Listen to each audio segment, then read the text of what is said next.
Hello everyone, welcome to my channel काम learner students. आज का हमारा टॉपिक है एरोमेटिसिटी। बहुत ही बेसिक टॉपिक है जो मेनली मैं आपको बताऊं क्लास 11th में हमारे पास आ जाता है। और ऑर्गेनिक केमिस्ट्री का बहुत ही बेसिक टॉपिक है जो आपको पता होना चाहिए, क्योंकि ये टॉपिक आपका क्लास 11th से लेके फर्दर हायर एजुकेशन तक आपके काम आने वाला टॉपिक है।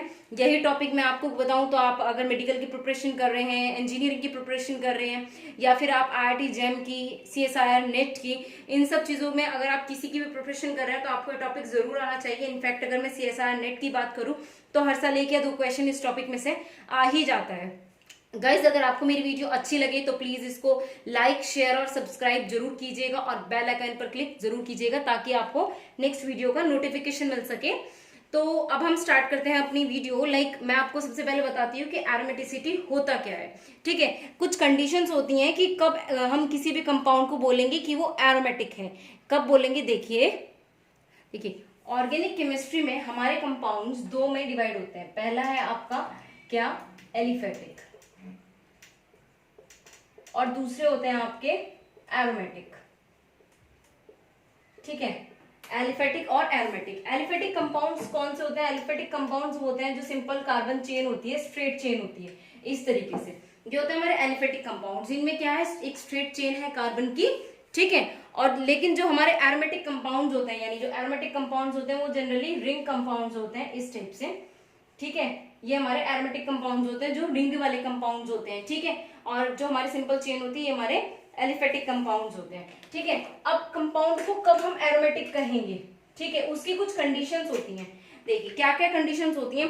पहला है कंपाउंड शुड बी अनसैचुरेटेड। इस बात का क्या मतलब है कि कंपाउंड कैसा होना चाहिए, अनसैचुरेटेड होना चाहिए। पहली बात तो अनसैचुरेटेड क्या होता है, मैंने आपको बताया भी, हमारी कार्बन चेन ऐसे होती है, स्ट्रेट चेन है। ठीक है, इस तरीके से।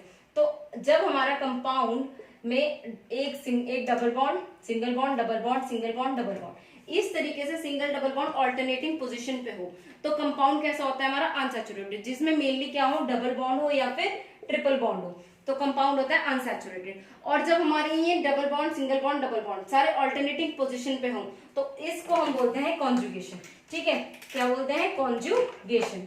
आप ये पॉइंट्स नोट करते रहिएगा, कुछ बेसिक पॉइंट्स हैं जो आपको पता होना चाहिए अगर आप एरोमेटिसिटी फर्स्ट टाइम पढ़ रहे हैं। कॉन्जुगेशन, ठीक है, तो हमारा कंपाउंड कैसा होना चाहिए, अनसैचुरेटेड होना चाहिए, प्लस प्लस कैसा होना चाहिए, कॉन्जुगेटेड होना चाहिए। यानी कैसे, अगर सपोज उसमें डबल और ट्रिपल बॉन्ड है तो वो कॉन्जुगेशन में होने चाहिए। ठीक है, हमारा दूसरा पॉइंट है कि कंपाउंड कैसा हो, साइक्लिक हो। जैसे मैंने आपको अभी बताया कि कंपाउंड कैसा होना चाहिए, साइक्लिक होना चाहिए। देखिए इस तरीके से उसमें साइकिल्स हो। ये कितने कार्बन का है, 4 कार्बन का साइकिल है, ये 3 का साइकिल है, ऐसी ये क्या है, 6 मेंबर्ड साइकिल है।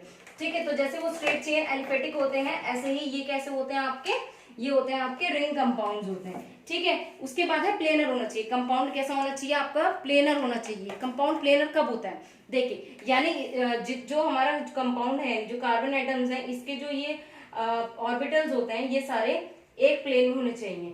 देखिए जो ऑर्बिटल्स है, एक प्लेन कैसे, मान लीजिए आपका कोई ये कोई भी कंपाउंड है, कोई भी स्ट्रक्चर है, तो अगर इसमें एक के ऑर्बिटल ऊपर है तो दूसरे का ऑर्बिटल भी प्लेन में ऊपर ही होना चाहिए। अगर एक ऐसे है तो दूसरा ऐसे, ये नहीं होना चाहिए कि एक ऐसा है और दूसरा ऐसे हो, ये बिल्कुल प्लेन में नहीं होते हैं। तो यानी सारे कैसे होने चाहिए, एक प्लेन में होना चाहिए, ये भी यहाँ होना चाहिए और ये भी यहाँ होना चाहिए।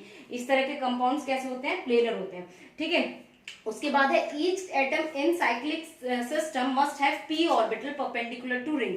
जैसे मैंने आपको बताया कि हमारा कोई भी इस तरीके से कार्बन एटम्स होते हैं, उसमें जो ये ऑर्बिटल्स होते हैं ये कैसे होने चाहिए, परपेंडिकुलर होने चाहिए। परपेंडिकुलर पोजीशन यानी सब इस तरीके से क्या होने चाहिए, परपेंडिकुलर होने चाहिए। ठीक है, अब इसमें परपेंडिकुलर होंगे बिल्कुल। ठीक है, यहाँ पे परपेंडिकुलर होंगे। अगर इसमें सपोज कोई भी अलग एटम आ जाता है, मान लीजिए नाइट्रोजन आ जाता है, और हमें पता है नाइट्रोजन पे एक्स्ट्रा लोन पेयर होते हैं। अगर ये नाइट्रोजन के लोन पेयर जो है ऐसे अंदर की तरफ है तो ये क्या हो रहा है, इन ऑर्बिटल के साथ सारे कैसे हो रहे हैं, एक प्लेन में हो रहे हैं। अगर ये ही लोन पेयर हमारे बाहर की तरफ आ जाए, अंदर के बजाय ये नाइट्रोजन पे बाहर आ जाए, तो ये क्या हो गया, ये लोग हमारा इधर हो गया। तो यानी ये क्या हो गया, अब तक सारे ऐसे ऐसे थे, अब ये ऐसे बाहर की तरफ हो गया, तो ये नॉन प्लेनर हो गया। तो यानी अगर कोई भी एटम है किसी भी साइक्लिक सिस्टम में तो उसका जो p ऑर्बिटल हो वो भी क्या हो, वैसे ही परपेंडिकुलर हो। ठीक है, और सबसे ही इंपॉर्टेंट पॉइंट जो है आपका एरोमेटिसिटी का वो है आपका क्या, कि कंपाउंड क्या फॉलो करे आपका 4n+2 इलेक्ट्रॉन रूल फॉलो करें।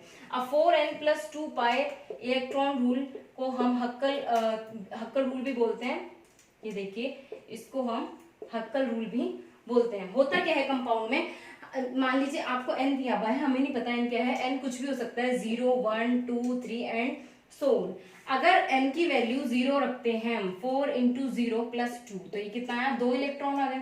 ठीक है, अगर इस तरीके से 4 पे कोई भी वैल्यू रखते हैं और जो भी हमारा कैलकुलेट करके आता है यहाँ पे, अगर इस तरीके से कैलकुलेट करके हमारा इजीली कोई भी कंपाउंड मल्टीप्लीकेशन में जा रहा है, तो उस तरह के कंपाउंड जो होते हैं हमारे एरोमेटिक कंपाउंड होते हैं।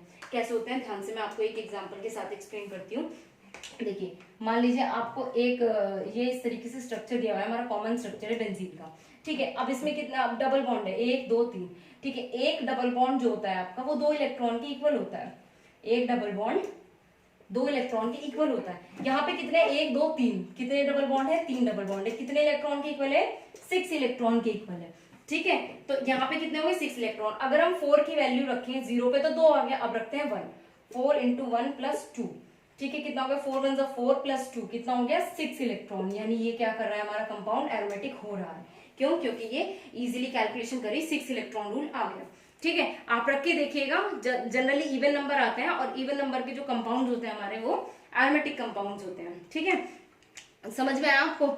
आप कोई भी कंपाउंड ले लीजिए, आप रख के देख लीजिए, आपका जो भी आएगा। अब मान लीजिए हम n की वैल्यू क्या रखते हैं, 3 रखते हैं, तो 4 × 3 + 2, 4 3 12 + 2 14 इलेक्ट्रॉन। और 14 इलेक्ट्रॉन का मतलब हमारा कोई भी कंपाउंड होगा जिसमें 14 इलेक्ट्रॉन्स हों। ठीक है, इस तरीके से मान लीजिए साइक्लिक होना चाहिए, प्लेनर होना चाहिए और कॉन्जुगेशन में उसके एटम्स होने चाहिए। ये देखिए इस तरीके से क्या हो, कॉन्जुगेशन में हो। ठीक है, तो ये कितने है, 10 है। अब इसके बाद हम एक और ऐसे ले लेते हैं, इस तरीके से। अगर हमारा कंपाउंड है, मैं बॉन्ड को रोटेट करा देती हूँ, रुकिए, फिर आप ध्यान से देखिएगा बॉन्ड में कैसे लगा रही हूँ मैं, इसलिए दोबारा लिख रही हूँ। देखिए 1 2, हमारा कितना है, 14 इलेक्ट्रॉन रूल, और एक डबल बॉन्ड 2 इलेक्ट्रॉन के इक्वल है, 14 है, तो कितने होंगे यहाँ पे, 7 डबल बॉन्ड होंगे, 2 3 4 5 6 7। यानी 14 इलेक्ट्रॉन वाला कोई कंपाउंड हमारा इस तरह का होगा, तभी वो एरोमेटिक होगा। क्यों, क्योंकि साइक्लिक भी होना चाहिए कंपाउंड, और उसमें 3 साइकिल्स हैं। ठीक है, साइक्लिक होना चाहिए, रूल फॉलो करना चाहिए, और क्या होना चाहिए आपका, प्लेनर होना चाहिए कंपाउंड। ठीक है, तो आपको समझ में आया। और एक और चीज अगर आपने देखी हो तो सारे बॉन्ड्स कैसे थे, कॉन्जुगेशन में थे, ऐसे ऐसे। एक ये देखिए इस तरीके से थे हमारे बॉन्ड जो थे सारे।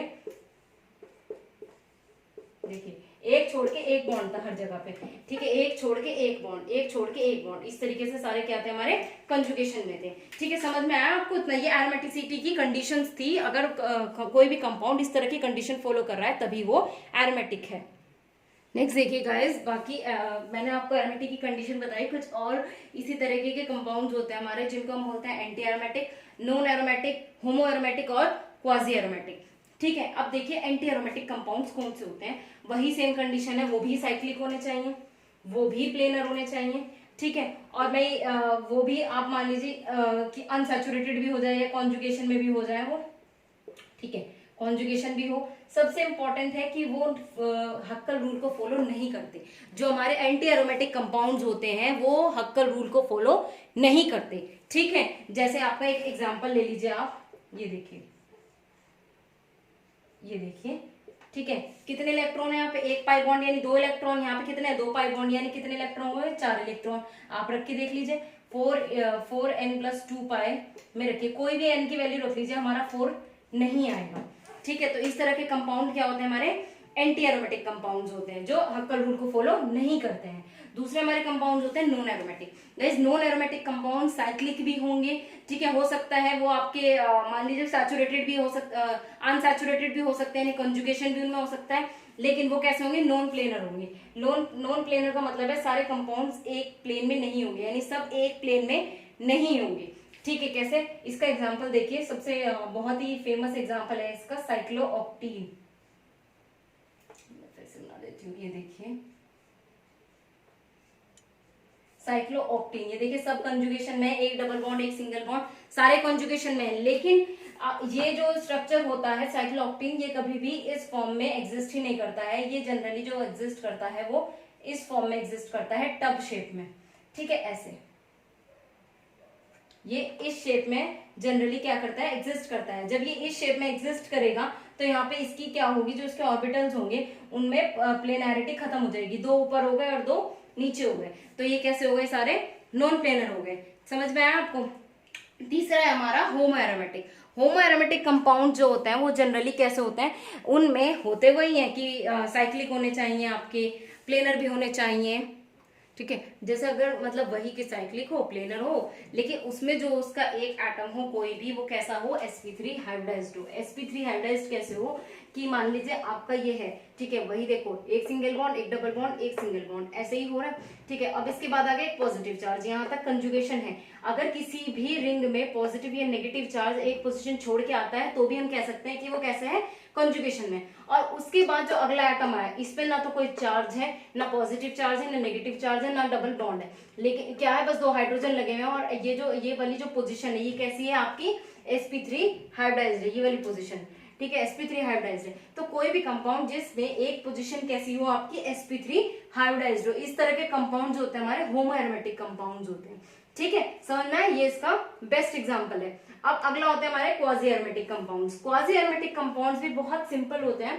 इसमें एक तो सबसे बड़ी जो कंडीशन है, सबसे जो इंपॉर्टेंट कंडीशन है वो ये है कि जो ये कंपाउंड्स होते हैं ये कैसे होते हैं, पोलर होते हैं। पोलर कैसे होते हैं, यानी इनमें चार्ज का डिस्ट्रीब्यूशन होता है। कैसे होता है, देखो चार्ज का डिस्ट्रीब्यूशन होता है, कैसे होता है, देखो मान लीजिए आपका ये एक मैंने आपको कोई भी कंपाउंड दे दिया, इसमें एक डबल बॉन्ड है।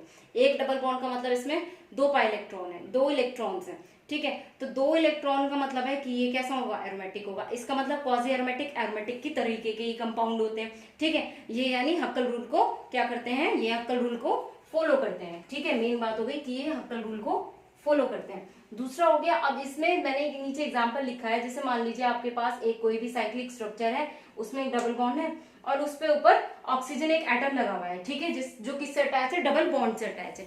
जब हम इसका एक बॉन्ड रिमूव करेंगे, तो जब हम कोई भी बॉन्ड हटाते हैं तो जब बॉन्ड बनता किससे है, एक पॉजिटिव और एक नेगेटिव चार्ज को मिलकर एक बॉन्ड क्रिएट होता है, ठीक है। जब हम ये बॉन्ड हटा रहे हैं तो एक तरफ पॉजिटिव आता है, एक तरफ नेगेटिव आता है। हमेशा याद रखना, जिस तरफ से बॉन्ड हटेगा उस तरफ से पॉजिटिव चार्ज आता है, इस तरफ से, ठीक है, इस तरह से। तो अब यहाँ पे क्या हुआ, चार्ज का डिस्ट्रीब्यूशन हो गया, यानी एक पे पॉजिटिव और एक पे नेगेटिव। तो जो इस तरह के कंपाउंड्स होते हैं जिनमें क्या होता है, चार्ज का भी डिस्ट्रीब्यूशन होता है, पॉजिटिव और नेगेटिव, इस तरीके से चार्ज का भी डिस्ट्रीब्यूशन होता है। ये कैसे होते हैं, आपके क्वाजी एरोमेटिक कंपाउंड्स होते हैं, ठीक है। सभी ये एरोमेटिसिटी के ही पार्ट थे। जब आपके पास क्वेश्चन आएगा तो उसमें क्वेश्चन इसी तरीके से आता है, विच कंपाउंड इज एरोमेटिक और एंटी एरोमेटिक और नॉन एरोमेटिक, होमो एरोमेटिक और क्वाजी एरोमेटिक। जनरली होमो एरोमेटिक और क्वाजी एरोमेटिक आपके जो मैं बताऊं तो 12th लेवल तक कम ही आते हैं, ज्यादा इन पे क्वेश्चन नहीं आते हैं। हाँ, लेकिन अगर आप जैम या CSIR की प्रिपरेशन कर रहे हैं तो इस तरह के क्वेश्चन भी आपके आ सकते हैं। या फिर आप सब्जेक्टिव आंसर लिख रहे हैं, कहीं भी हो आप, किसी भी लेवल पे हो, आपको सब्जेक्टिव आंसर लिखना है तो इस तरह के पॉइंट्स आप लिख सकते हैं, क्योंकि ये क्या होता है, मार्क्स गेनिंग पॉइंट्स होते हैं, जिसमें आप एंटी एरोमेटिक, नॉन एरोमेटिक और उनसे अलग कुछ लिखना चाहते हैं। गाइस अब देखते हैं इनका स्टेबिलिटी ऑर्डर।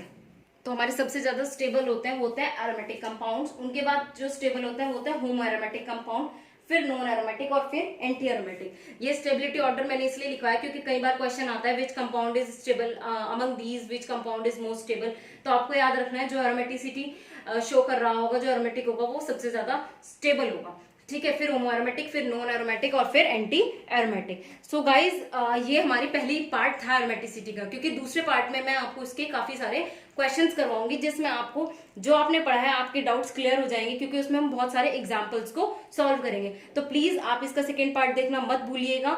एंड अगर आपको वीडियो अच्छी लगी हो तो प्लीज लाइक, शेयर और सब्सक्राइब जरूर कीजिएगा, ताकि मैं नेक्स्ट इसी तरह से वीडियो ला सकूं, बेसिक से लेके 0 से लेके अब कॉन्सेप्ट तक मैं आपको समझा सकूं। Thank you for watching.